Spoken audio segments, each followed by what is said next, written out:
Assalamu alaikum, comrades. I have a lot of books to show you.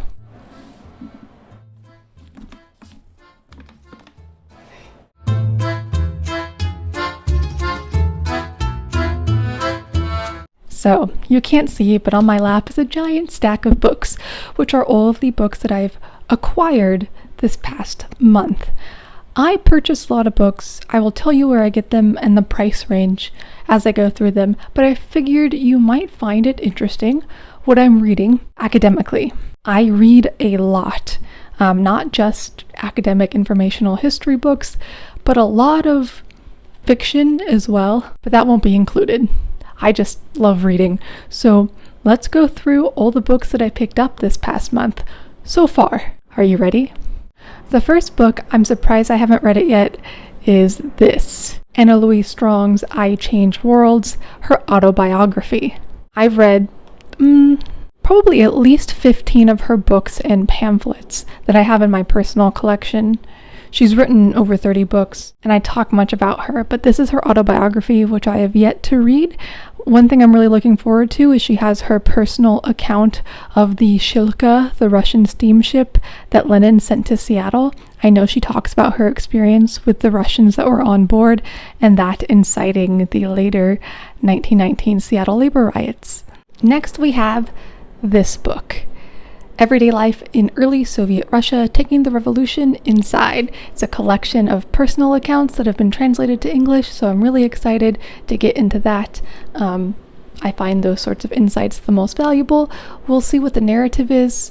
Obviously, you can pick and choose what ends up inside a book to portray a certain message. I don't know if it's going to be positive or negative. You never know. I'll read it and find out. The back says, what did it mean to live as a subject of early Soviet modernity? Subject. All right, not a good start. In the 1920s and 30s, in an environment where every element of daily life was supposed to be transformed by Soviet ideology. That's what's most interesting to me. I prefer pre-war Soviet history. I find the general atmosphere, thought, and inspiration that people had to make sacrifices for a better future. I just find it really amazing and inspirational. So, very much interested in these sorts of stories and this time period specifically. Then we have a book that I'm almost done with. It's so good. It is the first one that I received out of all of these books. Oh, I forgot to mention where they're from. The first two books that I showed you are from Thrift Books, both of them under $4. This I found on eBay. Now this is an academic text by Lynn Atwood. She has many, many wonderful books specifically about gender in the Soviet Union, the representation of men and women, the expectations of the new Soviet man and woman, the representation in various forms of media like film, and here, which is Creating the New Soviet Woman, Women's Magazines as Engineers of Female Identity, 1922 to 53. If you don't know, I collect Soviet magazines. I specifically collect a lot of women's magazines, Krestyanka and Robinitsa, which they reference throughout this entire book. Basically, she goes through all of these magazines from this time period and gives us an image of what these women were reading and what were expected of them, the different kinds of questions that were brought up and discussions that readers and the creators of the magazine were having with each other about things like, what was the stance on cosmetics? What were the kinds of clothes that women should wear? What were the new roles for women? And that would change so much just in this short time period of 1922 to 53. 1920s and early 30s alone, so much changed. Lots of trial and error, lots of interesting information. I've made a few TikToks already with the information in this book. It's just absolutely wonderful. So I got this for $15 on eBay, which is unheard of because I've been looking for this book for about a year. I first came across the text, a year ago, as a PDF, but I hate PDFs. I just absolutely prefer a physical copy of something. And I had gotten maybe like a fourth of the way through the PDF before I was like, oh, I need to look for a physical copy. I just hate reading PDFs. But every place that was selling a physical copy of this book, it was for over $100. And then randomly a couple weeks ago, I had a search term on eBay to pop up when certain things are listed, and there was a price change on this book from like $100 and something to $15 just totally at random, and I immediately jumped on it. And this is the most expensive book in this book haul. Usually when I buy things on eBay and thrift books, it's going to be under $12. Everything is about $4 to $12 range, except for this, which is $15, but that's unheard of. But you can read the PDF on, am I allowed to say it? On Z Library. Yeah, you can search and find this. Okay, amazing book. Next is Socialist Fun. Youth, Consumption, and State-Sponsored Popular Culture in the Soviet Union, 1945 to 1970. Not necessarily a topic that I've been interested in before, but this popped up on thrift books as something I might be interested in. Also around $4, so I picked it up because now I'm interested. Let's find out. I'm assuming they're going to be talking about various youth organizations like the Young Pioneers and maybe some camping going on. We'll see, but it seems very interesting. I'm super intrigued. The guy who wrote it looks very, very young. I don't know. Look at him. Yeah, Socialist Fun. With a name like that, had to pick it up.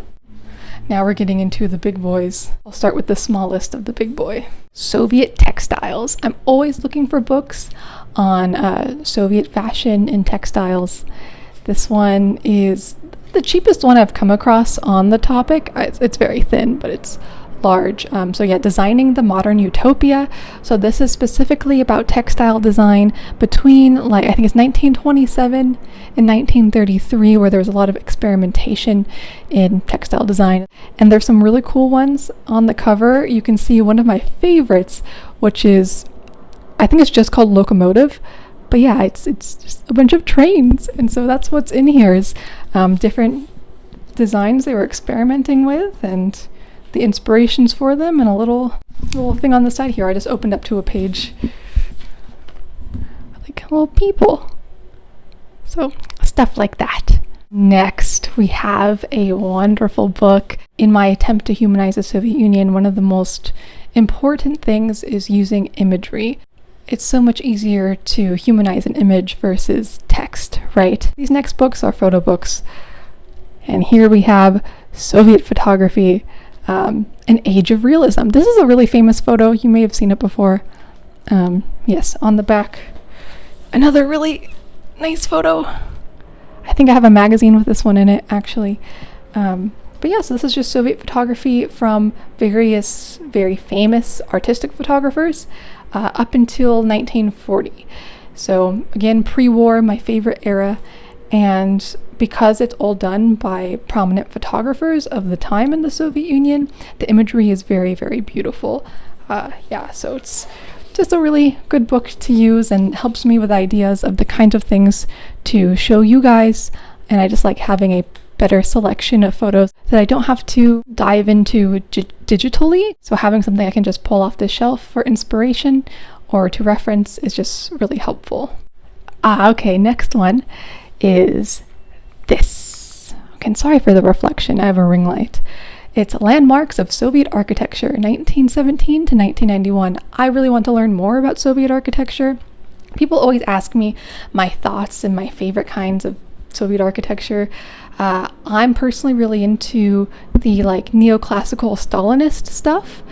Brutalism's okay. I'm more into eco-brutalism. Is that what it's called? Where it's brutalism mixed with plants and different kinds of wildlife. I prefer that over the more traditional brutalism, although I'll make an exception for the brutalist KFC in Belarus. If you haven't seen that, I'll show you now.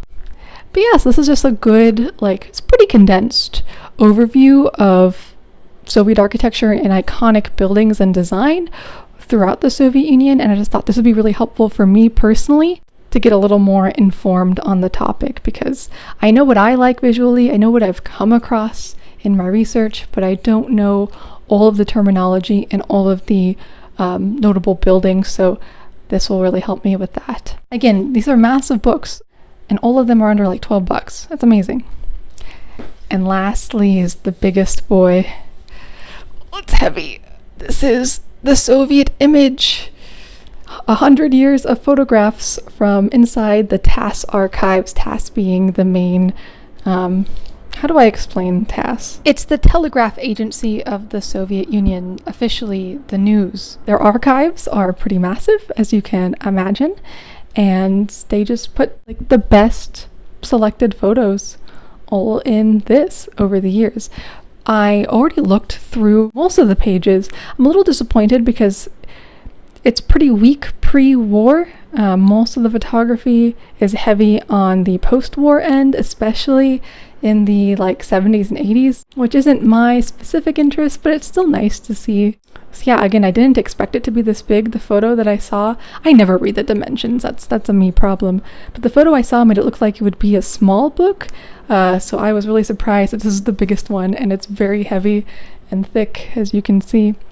Oh yeah, something that's really cool. Sorry, I'm getting distracted. Something that's really cool about these books when you get them off of thrift books is sometimes they are purges from libraries, and the Socialist Fun book was a library book, so it has like a little library thing. It says Wichita Falls Public Library. I don't know if you can see, but yeah, I love when it's purged library books and then I get it. It's sad though, it means no one was checking it out. But yeah, those are the books that I've picked up in the past month. What do you think? Would you like to hear more in the future about the different books that I pick up each month or every couple of months, depending on, if I'm limiting myself? All of these books, I think altogether this was like $70, 70 something dollars.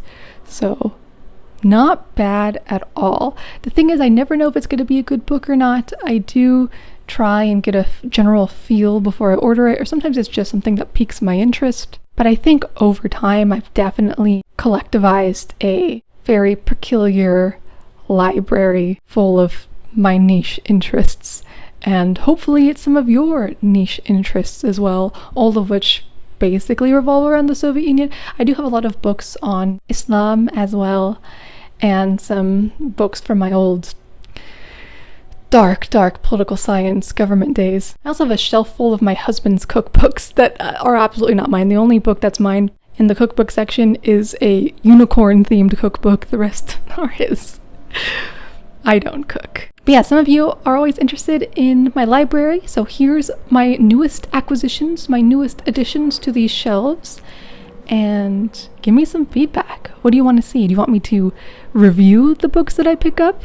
I would very much like to talk more about books because they are a big part of my life.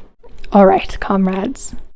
Thank you so much for listening to me ramble on about my new books. I very much appreciate you. Please be inspired by history. All of my links, as usual, are down below if you want to support me. Patreon's probably the best for that. Sharing my videos also helps. Yeah. Goodbye.